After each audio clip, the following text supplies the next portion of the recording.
جی مفتی صاحب پہلا سوال آپ کا 16 منٹ ہے, ہم دونوں لوگوں کے سوال لیں. جی جی سب سے پہلا سوال آپ سے یہ ہے کہ جو میں اتنی دیر سے کانٹینجنسی آرگیومنٹ آپ کو بتا رہا تھا, یہ عقل سے ہی بتا رہا تھا حضرت, آپ یہ بتائیں کہ آپ انفینٹ ریگریس آف کازز کو پاسبل مانتے ہیں یا نیسیسری بینگ کے ایگزسٹنس کو صحیح سمجھتے ہیں, چونکہ دو ہی آپشن ہو سکتا ہے.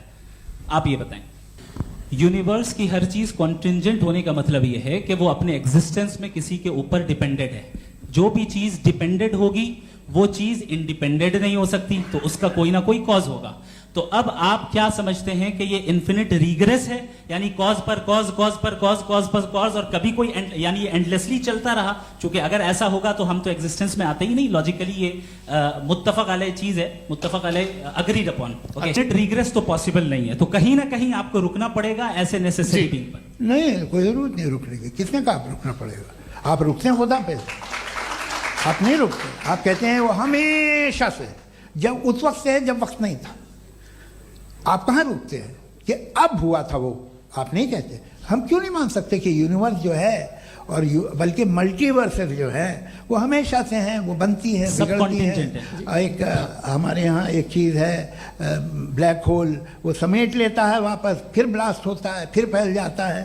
اور اس میں ہماری تو خیر کوئی اوقات ہی نہیں ہے. انسان کی ایک چھوٹے سے ذرے پہ ہم 50-60 سال کی عمر رکھتے ہیں, جو کروڑا اربوں سال کی کائنات اس میں, اور پیدا بھی نہایت ہی بےہودہ وجہ سے ہوئے تھے. تو اس میں یہ سوچنا کہ اس کی وجوہات اور یہ کیوں ہے, یہ ڈیپینڈنٹ ہے, یہ ہم دیکھ رہے ہیں. کیا معلوم, آپ سوچئے کہ یہ جو پھیل رہی ہے کائنات, یہ کہاں پھیل رہی ہے, یہ کہاں جا رہی ہے, اور یہ پھیل کیوں رہی ہے؟ ارے بنا لی تھی تم نے, رکو بھیا کافی ہے. یہ پھیل کیوں رہی ہے؟ اور کون سی کائنات جسے میں دوربین سے دیکھتا ہوں تو 2 بلین لائٹ ایئر پہ ہے, اس سے میرا کوئی واسطہ ہی نہیں ہے. 2 بلین ایئر یعنی اگر میں 80,000 مائلز پر سیکنڈ سے چلوں تو 20 کروڑ سال میں وہاں پہنچ جاؤں گا. اس کی ضرورت کیا تھی؟ یہ دنیا, یہ کائنات تو انسان اشرف المخلوقات کے لیے بنائی گئی نا. یہ جو الٹیمیٹ کہا یہ جاتا ہے کہ یہ جو پوری یونیورس ہے, یہ جو دنیا ہے, یہ انسان کے لیے بنائی گئی. اچھا, یہ سب انسان کے لیے. کیوں صاحب, صحیح ہے نا؟ بالکل, لیکن اس کا یہ مطلب نہیں کہ کسی چیز کے پیچھے ریزن آپ کو نہیں پتا تو ریزن نہیں ہے. اسے کہتے ہیں نہیں, مجھے نہیں پتا, لیکن میری ذمہ داری نہیں ہے. وہ بالکل صحیح کہا تھا اس نے, برٹن رسل نے. آپ نے اسے مذاق میں ٹال دیا کہ بھائی آپ ایک دعویٰ کر رہے ہیں, میں کیوں کہوں کہ یہ غلط ہے دعویٰ؟ آپ پروف کیجئے, میرے پہ ذمہ داری ہی نہیں ہے, میں نے تھوڑی کہا ہے. آپ پروف کیجئے کہ یہ صحیح ہے. میں یہ پوچھنا چاہوں گا کہ خدا نے جو بھی ریولیشنز کیے ہیں, ایک مذہب کے نہیں بہت سے مذہبوں میں کیے ہیں, الگ الگ ریولیشن ہیں. کہیں کچھ ایک باتیں ہیں, کانٹرڈکشن بھی ہے آپس میں, کہیں کچھ آپ کر سکتے ہیں, کہیں کچھ نہیں کر سکتے. ایسا نہیں ہے کہ سب کی کوڈ آف مورل ایک ہے. تو یہ قصہ کیا ہے؟ اب آپ یہ دیکھیے کہ مجھے کبھی کبھی لگتا ہے کہ یہ جو فٹ بال فائنل ہوتا ہے, لاکھوں لوگ ہوتے ہیں, پھر وہ ٹی وی کور کرتی, کروڑوں لوگ, اگر اس میں خدا کی ایک بومنگ آواز آ جاتی, میں گاڈ ہوں, تو سارے لوگ ابھی سن لیتے اور ٹی وی پہ بھی سن لیتے, قصہ ختم ہوتا. یہ اتنی رازداری کیا ہے کہ تم سامنے کچھ تو ثبوت دے دو ہمیں سالڈ. یہ کہہ صاحب یہ یونیورس کیسے بنی, اس سے مسئلہ کیا حل ہوگا؟ میں پوچھوں گا آپ سے خدا کیسے بنا؟ کیوں نہیں پوچھوں گا کیسے بنا؟ بلکہ وہ تو کائنات سے کہیں زیادہ انٹیلیجنٹ ہے, کائنات سے کہیں زیادہ کمپلیٹ. جی وہ ہمیشہ سے ہے. آپ کہیں گے میں مان لوں گا. اچھا, دویم وہ قادر المطلق, یعنی قادر مطلق کا مطلب اومنی پوٹنٹ, وہ جو چاہے کر سکتا ہے. آپ کو نوکری دلوا سکتا ہے, آپ کی اچھی جگہ شادی کروا سکتا ہے, آپ کے پڑوسی کا مقدمہ ہروا سکتا ہے, آپ کو جتا سکتا ہے, سب کام کرتا ہے. تھوڑا سا مائک کلوز. جی, وہ اس دنیا کو چلا کیسے رہا ہے؟ یہ دنیا کیسے چل رہی ہے؟ آپ کو اس پہ حیرت نہیں ہوتی؟ یا قیامت کے بعد کبھی ایک جسٹس ہوگا, جب یہ بچہ مر چکا ہوگا جس کی دھجیاں اڑ گئی بم سے, اس کو انصاف ملے گا تب. اچھا, اب جواب دوں. ہاں جی, میں اسی لیے آپ کی طرف. چونکہ آج گاڈ کے ایگزسٹنس پہ بات ہے تو میں اسی کے ریلیٹڈ جو ہے آپ کے سوالات کو انٹرٹین بھی کروں گا اور میں بھی پوچھوں گا. آپ نے کہا کہ آپ نے ثابت ہی نہیں کیا जबकि आर्ग्यूमेंट ऑफ कॉन्टिंजेंसी बुनियादी आर्ग्यूमेंट है. आप मुझे कॉन्टिजेंसी का मतलब बताइए, आपका मतलब क्या है कॉन्टिजेंसी? कॉन्टिंजेंसी का मतलब यह हुआ कि हर वो वजूद जो किसी भी चीज का पाबंद है, हर वो वजूद या हर वो चीज जो अपने एग्जिस्टेंस में किसी भी चीज के पाबंद है और उससे बाउंड है, उसको उसकी जरूरत है, उस पर डिपेंड करती है, तो जाहिर सी बात है कि उसका कोई ना कोई कॉज होता है. ये तो अक्ल की बात है. ये आप रीजनिंग की बात करते हैं, मैं वही कर रहा हूं. दूसरी चीज आपने ये बात कही कि इतने बिलियन लाइट ईयर्स दूर है, उसका मेरा क्या लेना देना. फिर मेरे ख्याल से आपको ये नहीं कहना चाहिए I think therefore I am an atheist. आपको सोचना चाहिए. सिर्फ आप एक लिमिटेड दायरे में रहकर नहीं सोचें, बल्कि बाहर निकलकर सोचें. आपने तीसरा सवाल किया, आपने 2-3 सवाल एक साथ. ऐसी बातें ना कीजिए, कुत्तों को इतराज हो जाएगा आप पे कि आप कुछ भी सोचिए. ये इजाजत आपको है नहीं, मुझे है.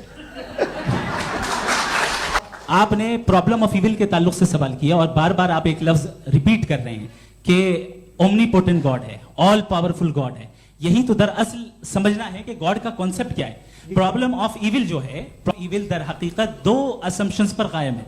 अगर आप इन 2 असम्पशंस को समझ जाएं तो ये प्रॉब्लम नहीं रहेगी. आर्ग्यूमेंट आपको समझ में आ जाएगी कि ये कोलैप्स कर जाता है. पॉइंट नंबर 1, यानी जो आपका सबसे पहला फॉल्स असम्पशन है कि गॉड मर्सीफुल है, ओमनीपोटेंट है, दुनिया में जुल्म हो रहा है. लेकिन आपको यह समझना चाहिए कि हमारे वर्ल्ड व्यू के मुताबिक गॉड सिर्फ ओमनीपोटेंट और सिर्फ मर्सीफुल नहीं है, बल्कि वो ऑल वाइज भी है और वो ऑल नोइंग भी है. उसके हर काम के पीछे हिकमत और विजडम है. ये कोई जरूरी नहीं है कि वो हिकमत और विजडम आपको समझ में आए या मुझे समझ में आए. अगर आप जो समझ रहे हैं उसके मुताबिक आप फैसला कर रहे हैं, ये लिमिटेड पर्सपेक्टिव से आर्ग्यूमेंट है. और इस चीज को हम अपनी दुनिया में, अपने लाइफ में, डेली लाइफ में इस प्रिंसिपल को एक्सेप्ट करते हैं. हम जब किसी डॉक्टर के पास जाते हैं, डॉक्टर के पास जाकर वो अगर उसने हमें कोई दवाई दी है, तो हम ये तो नहीं कहते कि जब तक आपके पास जितना नॉलेज और जितना विजडम नहीं है, आपने क्यों ये दवाई दी है, तब तक हम इस चीज को एक्सेप्ट नहीं करेंगे. नहीं कहते. हम उसकी अथॉरिटी को तस्लीम करते हैं. क्यों? क्योंकि उसकी हम जानते हैं कि वो नॉलेजेबल है, वो विजडम वाला है. हमसे ज्यादा नॉलेज और हमसे ज्यादा विजडम है. बताएं सर. डॉक्टर में और खुदा में बड़ा डिफरेंस है. डॉक्टर पढ़ा लिखा होता है, एक तो मैं उसकी बात सुनूंगा. 2 ये नहीं, कुछ जवाब तो ये भी नहीं है. सर प्लीज, अगर सब ऑडियंस से बोलने लगेंगे तो फिर मतलब नहीं सिविलाइज्ड बहस का. मतलब आप ये कहें कि चूंकि आप डॉक्टर पे बिलीव करते हैं इसलिए खुदा पे बिलीव कीजिए, क्या ये मिसाल आपको समझाने के लिए आर्ग्यूमेंट है. इस पे आपको एतराज नहीं है. तो सिंपल बात ये है कि मैं अगर ये यकीन कर लूँ कि एक ओमनीपोटेंट, उसकी मसलहत है, ये जो बच्चे मर रहे हैं ये मसलहत है उसकी, मुझे नहीं चाहिए इसकी मसलहत. उसकी मसलहत नहीं, यही तो समझना है. मतलब एक्सपीरियंस. अच्छा, इस आपने अभी मेरी बात पूरी सुनी नहीं. मैंने कहा आपका पूरा आर्ग्यूमेंट 2 फॉल्स असम्पशंस पर है. एक फॉल्स असम्पशन मैंने बता दिया. दूसरा फॉल्स असम्पशन ये है कि इस दुनिया में इविल के होने का कोई गुड रीजन नहीं है, जबकि हमारे पास बाज रीजंस मौजूद हैं, हमारे पास बाज वजूहात मौजूद हैं. अगर इस दुनिया में इविल ना हो तो आप गुड को डिफाइन कैसे करेंगे? अगर जुल्म ना हो आप इंसाफ को समझेंगे कैसे? अगर तारीकी ना हो तो आप लाइट को समझेंगे कैसे? बहुत अच्छे. अभी और सुन लें, अभी और बाकी है. ये तो बात बहुत पसंद आई साहब मुझे कि जब तक रेप ना हो तब तक औरतों की इज्जत का ख्याल आपने मेरा जवाब पूरा सुना ही नहीं. जब तक के बच्चों का कत्ल ना किया जाए तब तक आपको बच्चों की मासूमियत की इज्जत. आपने पूरा जवाब सुना ही नहीं. क्या बात है, क्या आपने नुक्ता निकाला? आपने पूरा जवाब सुना ही नहीं. आप सुन लें, मेरी बात सुन लें. ये मैंने आपको एक चीज बताई. दूसरी चीज, इस दुनिया में हम आए हैं टेस्ट के लिए. हमारा टेस्ट हो रहा है और हर इंसान का अलग अलग अंदाज में टेस्ट होता है. और इस दुनिया में अगर इविल मौजूद है तो वो इविल जरिया है हमारे अंदर ह्यूमन नोबल क्वालिटीज को डेवलप करने का और अलग अलग फील्ड में प्रोग्रेस करने का. और अगर हमारे अंदर और इस दुनिया में इविल नहीं होता तो बताइए टेस्ट का मतलब क्या होता? अगर मैं अपने स्टूडेंट को एमसीक्यूज दूं और उसमें सिर्फ राइट आंसर लिख कर दे दूं और कहूं तुम्हारा टेस्ट हो गया, ये मीनिंगलेस है. इस दुनिया में अगर हम टेस्ट के लिए आए हैं तो जाहिर है गुड एंड इविल दोनों मौजूद है. तो अगर गुड एंड इविल दोनों मौजूद है तो ये इविल भी खुदा का बनाया हुआ है. जी हाँ, खुदा का बनाया हुआ है. लेकिन अच्छा, चलो अच्छी बात. जी बिल्कुल, तो बिल्कुल खुदा ने बनाया. अभी तो ये है कि जो मेजॉरिटी है दुनिया में वो इविल है. तो ये खुदा एक्चुअली इविल के साइड पे लग रहा है मुझे. बिल्कुल भी नहीं, मैं बता मेजॉरिटी में तो वो है. क्या बात कर रहे हैं भाई आप? मैं बहुत- कोई भी जो मुंसिफ होगा, चाहे आपका अपना घर हो जिसके आप सबसे बड़े हैं, चाहे आपकी ऑर्गेनाइजेशन हो जो आप चलाते हैं, वहां पर आप इवन रखेंगे साबित करने को कि बाकी लोग शरीफ हैं? मेरी बात सुनिए। क्या ये आर्ग्यूमेंट ही गलत है? अगर- कि जब तक के कोई इवल नहीं होगा तब तक के शरीफ आदमी शरीफ नहीं लगेगा। अगर एग्जामिनर गलत ऑप्शन दे रहा है तो एग्जामिनर इविल नहीं हो गया, जो गलत ऑप्शन को सेलेक्ट कर रहा है वो फेल होगा। क्रिएटर ने इविल को बनाया है, इविल नहीं है। अच्छा। सुनिए मेरी बात, चलिए, लेट मी कंप्लीट सर। जी जी। क्रिएटर ने इविल को बनाया है टेस्ट के लिए, वो इविल नहीं है। इविल वो होगा जो उसे इख्तियार करेगा। छुरी को बनाने वाला गलत नहीं होता है, छुरी का गलत इस्तेमाल करने वाला गलत होता है। रेप को कैसे गलत इस्तेमाल करते हैं? रेप इंसान के फ्री विल का नतीजा है। ये रेप कैसे गलत इस्तेमाल होता है? ये मुझे अब सुन ले, अब सुन ले। गलत इस्तेमाल होता है। हाँ मैं बता रहा हूँ रेप कैसे गलत ना, इस्तेमाल? मैं बता रहा हूँ जी। कि जो इविल इस दुनिया में मौजूद है उसके कई सारे तरीके हैं। एक तरीका इंसान का अपना फ्री विल है। अब अगर कोई रेपिस्ट रेप कर रहा है तो इसका गॉड का कसूर नहीं है, वो अपने फ्री विल का गलत इस्तेमाल कर रहा है, उसको सजा मिलनी चाहिए। अच्छा। और उसी के लिए जहन्नम बनाई गई है। ये फ्री विल का भी बड़ा चक्कर। आप जब कोई बुरा काम करते हैं या कोई बुराई होती है तो ये कहा जाता है कि ये फ्री विल है। 7 billion free wills are moving on this planet. 7 billion free will. और एक आदमी अपनी फ्री विल से मुझे कत्ल कर दे तो मैं खुदा की मर्जी से मरा हूं कि इसकी फ्री विल की वजह से? मेरी मौत खुदा के हाथ है या ये फ्री विल वाले के हाथ है? खुदा ने फ्री विल का निजाम बनाया है और उस निजाम का गलत इस्तेमाल करके कोई आपको ये मार गलत रहा है, इस्तेमाल करके मेरा कत्ल कर देता है। अब मेरी मौत का जिम्मेदार कौन है? वो इंसान जिम्मेदार है। वो इंसान। जी। तो ये कहना कि और उसको सजा मिलेगी।